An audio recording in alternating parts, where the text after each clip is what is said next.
ગોધરા ખાતે સશસ્ત્ર સેના ધ્વજ દિન વર્ષ 2023-24ની ઉજવણી અંતર્ગત દાતાઓનું સન્માન કરાયું તથા સમસ્યા નિવારણ સમિતિની ત્રિમાસિક બેઠક યોજાઈ।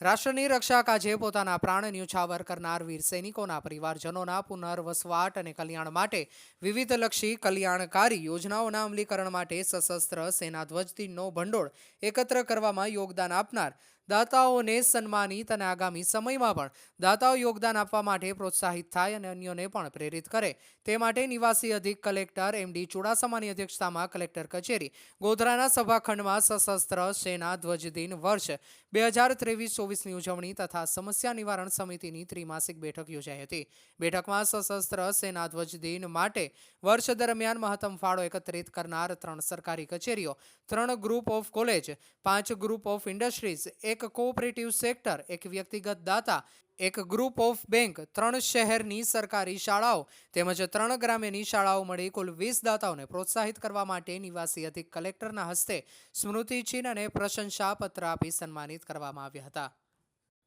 ગત વર્ષ 2023-24 દરમિયાન સરકાર દ્વારા મળેલા લક્ષ્યાંક મુજબ ફાળો એકત્રિત કરવામાં મહત્તમ યોગદાન આપવા બદલ દરેક દાતાઓને નિવાસી અધિક કલેક્ટરને અભિનંદન પાઠવ્યા હતા। ચાલુ વર્ષ 2024-25 દરમિયાન પણ પંચમહાલ જિલ્લાને સરકાર દ્વારા આપવામાં આવેલ લક્ષ્યાંકથી વધુ ભંડોળ જમા કરાવી આપણા સૈનિકો પ્રત્યે સન્માનની લાગણી દર્શાવવા અને તેઓના પરિવારજનો પ્રત્યે ઋણ અદા કરવા માટે સૌને અપીલ કરી હતી। તેમજ બેઠકમાં ઉપસ્થિત સરકારી કચેરીઓ, શાળાના આચાર્યો તથા ગ્રુપ ઓફ સ્કૂલ્સ, ઇન્ડસ્ટ્રીઝ, ઇન્સ્ટિટ્યૂટના પ્રતિનિધિઓ અને વ્યક્તિગત દાતાઓને આગામી સમયમાં પણ પોતાનું મહત્તમ યોગદાન આપવા અનુરોધ કર્યો હતો। સશસ્ત્ર સેના ધ્વજ દિન માટે પોતાનો ફાળો આપવા માંગતા વ્યક્તિ, દાતા કે સંસ્થા collector and president armed force flag day fund ગોધરાના નામનો ચેક કે ડિમાન્ડ ડ્રાફ્ટ આપી શકે છે। તેમજ રોકડમાં ફાળો જમા કરાવનારને ફાળો મળ્યાની રસીદ હાથોહાથ આપવામાં આવશે તથા વધુ માહિતી માટે telephone number 0267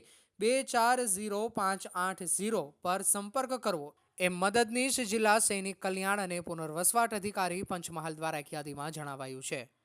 reporter Vinod Raval, Godhra.